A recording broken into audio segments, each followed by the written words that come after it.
Talk to me about I think your team's going to come in and join. Obviously a big win for the BYU. Then talk to me about the mentality, the excitement, kind of just everything that came in and helped you get here today. Our focus this season was to build. It was just to progress every race, have our best race every race this season, and to progressively get better all season. And then the last week we've just been focusing on gratitude and trusting in the work we put in, trusting in each other, and trusting in God.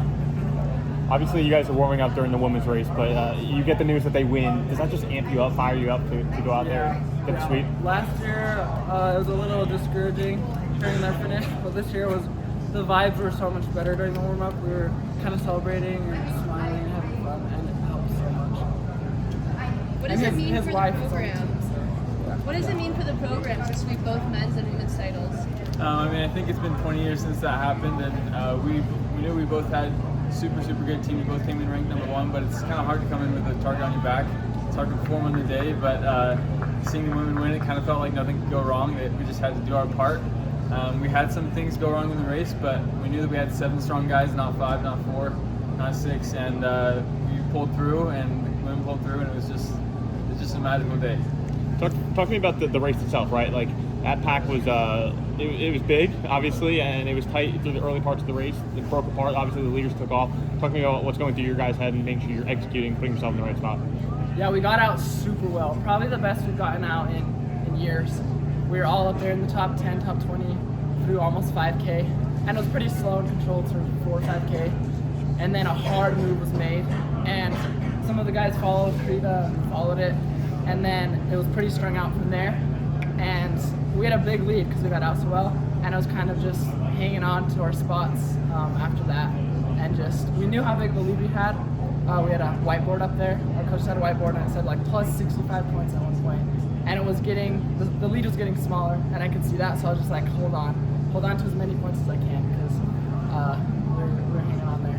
In an NCAA field, not many of us get the privilege to run in a race like that, but how is it trying to find your teammates, like know where your guys are, like especially when the pack is so big in the early parts of the race? Yeah, I think that's our main goal at coming into every race, is fighting each other and running together. I think running with the boys can help so much. When you're in pain, just seeing your teammates next to you is so helpful. And we definitely, that's like all we talked about, was just finding each other, making sure we had something to run with. And I think our box we had a pretty open box, and it helped us all kind of just be together basically the whole time, like right from the gun, which is so nice. How much of this momentum has carried over from the Big 12 Conference Championship?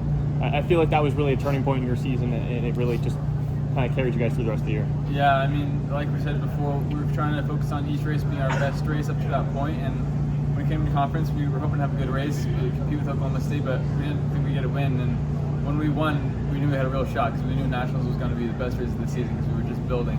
And so we started to get excited. We started to see that if we could just maintain and keep the build going, if we could just keep those minimal gains, we'd have a real good chance at taking it home. Last question.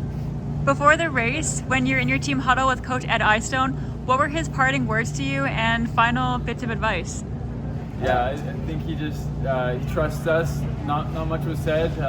We just knew that we had to focus on gratitude. That's all he said. Focus on our brothers. Awesome. Cool. Thank you all. And then we'll have Congrats, guys. Congrats.